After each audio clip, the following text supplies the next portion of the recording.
been married for 10 years, and I don't have kids. I'm a stay-at-home wife.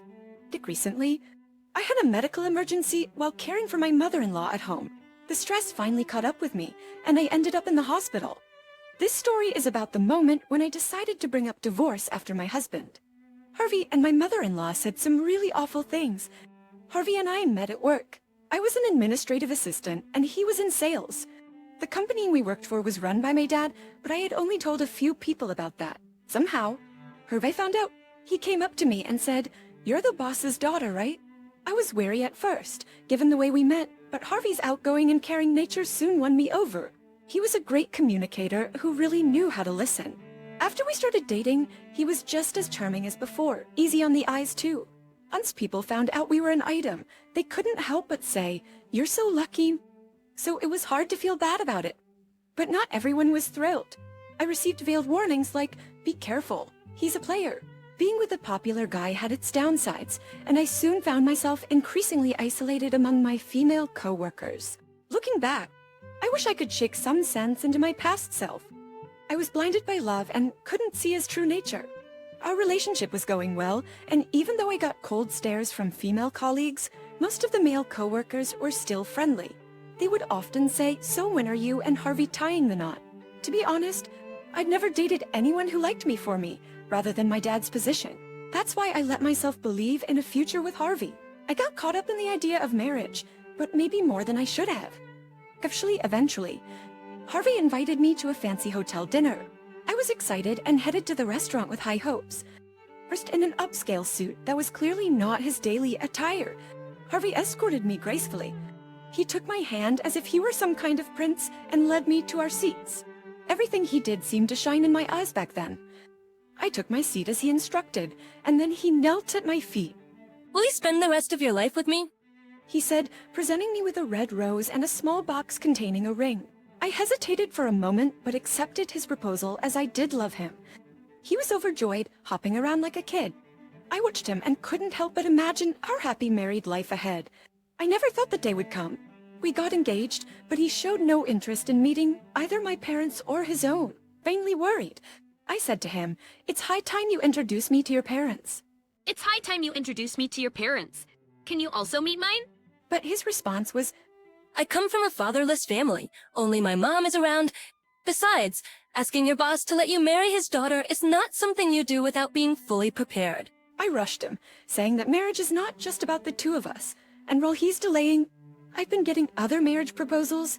Shocked to hear I had other suitors, he quickly changed his tune. The next week, he made time for a family meeting at my place. "I'm nervous," he said, "but the fact that he made a firm decision was, and still is, something I find admirable." My dad, who had heard good things about him at work, liked him immediately. He responded with a smile to the classic line, "I promise to love and cherish your daughter always." My mom just watched and smiled. Mom has always been a woman of few words, and it seemed that hadn't changed, even for something as special as my daughter's wedding. I had hoped she'd show more excitement and left my childhood home feeling a bit let down. However, as I was leaving, Mom said something that caught my attention. "Always be careful around that man. If anything happens, you tell me immediately, okay?" Okay. Even though Mom was insistent, making me agree under the weight of her intensity, everything seemed perfectly calm between. Despite her warning to be careful, I didn't really take her words to heart at that time. Then came the family meeting at his home. When he told his mom, "She's going to be my wife, so Mom, please be kind." Their older woman, with a somewhat disheveled appearance, almost witch-like, slowly emerged from the kitchen. She uttered and sat down in the living room's chair.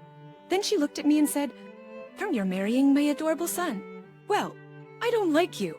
From then on, she didn't say another word, terrified by the pure malice I'd never experienced before. I managed to tell Harvey. "I'm sorry, but I don't want to be near her again." Harvey laughed it off. "Don't worry. Mom's not really like that," he said, dismissing my concerns.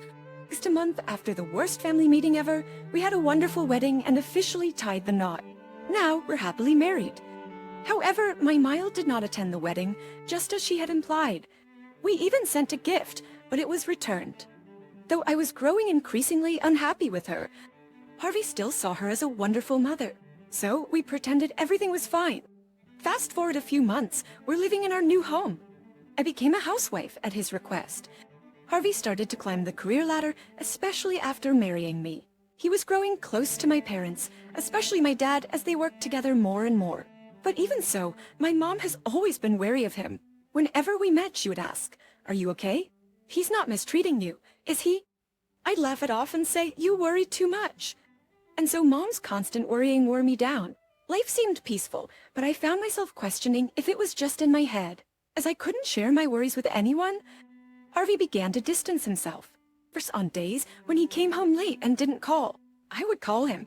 And without fail, a drunken Harvey, surrounded by women, would answer, "Oh, Tiana, lighten up, will ya?" Well, the woman on the other end seemed to be a night worker, and though I understood it was a business relationship, I couldn't shake my uneasy feeling. "I expect you to come straight home after work," I told Harvey, hanging up before he could respond. Why did I say that? Maybe I didn't want him to spend time with a woman who was potentially more attractive than me. Next, from that day on, Harvey began to notify me if he'd be late, whether he was going out for drinks or working late. But I couldn't forget that call. I asked my dad to hire a private investigator. What we found was a mountain of evidence of infidelity, from women in their late 40s to college girls. Harvey had met with all of them on the nights he'd come home late, and with some, he had even had intimate relations. I was so close to confronting him and demanding a divorce right then, but I had neither a job nor savings. Though it pained me, I held off on filing for divorce. Whenever Harvey would notify me he late, I'd have the investigator gather more evidence. The more evidence I had, the better for my case during the divorce, so I learned from the internet. But those things were just hurting me. I'd only glanced at them, avoiding a thorough look. Thinking about it, maybe I still loved him in some way. Then, as if to pile on, we discovered that my mother-in-law had collapsed at her home. The cause was a stroke. Fortunately, she was found quickly, and her life was saved, but she had injuries from the fall and some brain damage, limiting her mobility. Suddenly, we were thrust into caring for her full-time. Harvey is an only child and said he had no other family to rely on, so it fell on us to take her in and look after her. At first, my mother-in-law would shout, "I'd rather run away than be cared for by a wicked woman." But as I started assisting her like a professional caregiver, she seemed to take pleasure in bossing me around. Her tone shifted from, "You don't have to take care of me," to, "Aren't you doing a better job of looking after me?" He just shifted them to phone calls and texts, right in front of me. What? Ex's Binance? Oh yeah, it's easy for me. The housekeeper is taking care of Mom, he'd say, laughing loudly. From his phone, I could hear another woman's laughter. I pretended not to hear and continued to care for my mother-in-law, enduring her verbal abuse. 2 weeks after she moved in, both Harvey and my mother-in-law seemed to treat me more like a housekeeper than a wife. When they said they were hungry and I cooked for them, the meal wouldn't end up in the trash with the comment, "Who can eat this garbage?" If they complained the room was dirty and I cleaned, they would scoop up dust from the windowsill saying, "Look at all the dust you left behind. Were you blind?" Slowly, I found myself unable to think clearly. The next thing I knew, I was lying in a hospital bed, picking up in a hospital room. I felt clean and noticed an IV bag hanging nearby. Sitting next to me was neither Harvey nor my mother-in-law, but my own tearful mom. Upon seeing I was awake, Mom pressed the nurse call button to summon the doctor for an examination. According to the doctor, I was suffering from overwork and stress. "You'll recover with a week's rest, NIV," he assured me. I felt ashamed for neglecting my own health. Apologizing to my mom, I said, "I'm sorry for making you worry." She responded, "It's a parent's job to worry. Don't even think about it," as she gently hugged and patted me. This emotion overcame me, and I burst into tears. I'd been married for nearly a decade, and the only years I felt happy were the first 2 or 3. Ever since then, it's been hell, and I had been so overwhelmed that I couldn't even confide in my always supportive mom. The tears wouldn't stop. I cried like a child and fell asleep, embraced in Mom's warm arms. When I woke up again, even Dad had come to visit, and he burst into tears at the sight of me. Seeing Dad cry made me realize how long it had been since I truly smiled. Finally, I spilled everything. Harvey's constant affairs, the dismissive attitude from my mother-in-law, and their joint emotional abuse towards me. Both of them listened quietly until I finished. Dad cried again, while Mom seemed almost angry and remained silent. Just then, Harvey and my mother-in-law burst into the room. What's the big idea of collapsing and getting hospitalized? Who's going to take care of me? At it together. I let you stay at home as a housewife, so the least you can do is take proper care of Mom. But that... Harvey yelled. In the room were my parents. Only after he spoke did Harvey realize my parents were there, turning ghostly pale. Who are these old people? My mother-in-law asked, unaware that they were my parents. Hearing this, Harvey quickly covered his mother-in-law's mouth and started desperately pleading his case to Dad. Oh, boss, what are you doing here? If my daughter collapses, it's natural for me to be here. I'm her father first, a boss second. Dad retorted. Oh, yeah, of course. Yes, muchacho. I mean, what's going on here? I can't ignore the insults you were just hurling at my daughter. Dad continued. Hi, Harvey fumbled. Speak up. Dad insisted. I'm sorry. You know, I never trusted you from the start. I smelled gold digging all over you. But that's not true. Still, you were my daughter's choice, so I pretended not to see it. And this is how you repay us. I'm so sorry. Be unable to respond to my furious mom. Seeing him like this, I thought, so this is what they mean when they say love can go cold in an instant, and I gave Harvey access to my bank account. Here's $30,000. What? This is the money I've saved over the last 10 years, scrimping from the living expenses you've given me for our future child. Take it, and let's get divorced. Divorced? Are you kidding? Do you think I would joke about something like this here, with both our families present? Take this as a settlement and never involve yourself in my life again. When I said that, Harvey just slumped to the floor and mobilized.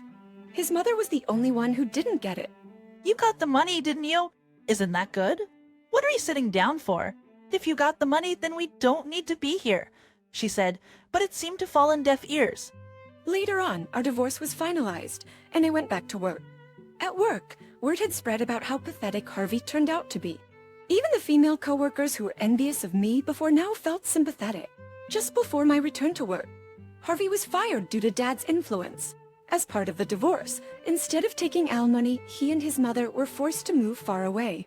My mom, who was the most upset about this whole ordeal, is still fuming, saying, You and Dad are too soft. I'm planning to take her out for a nice meal, soon to help us both unwind.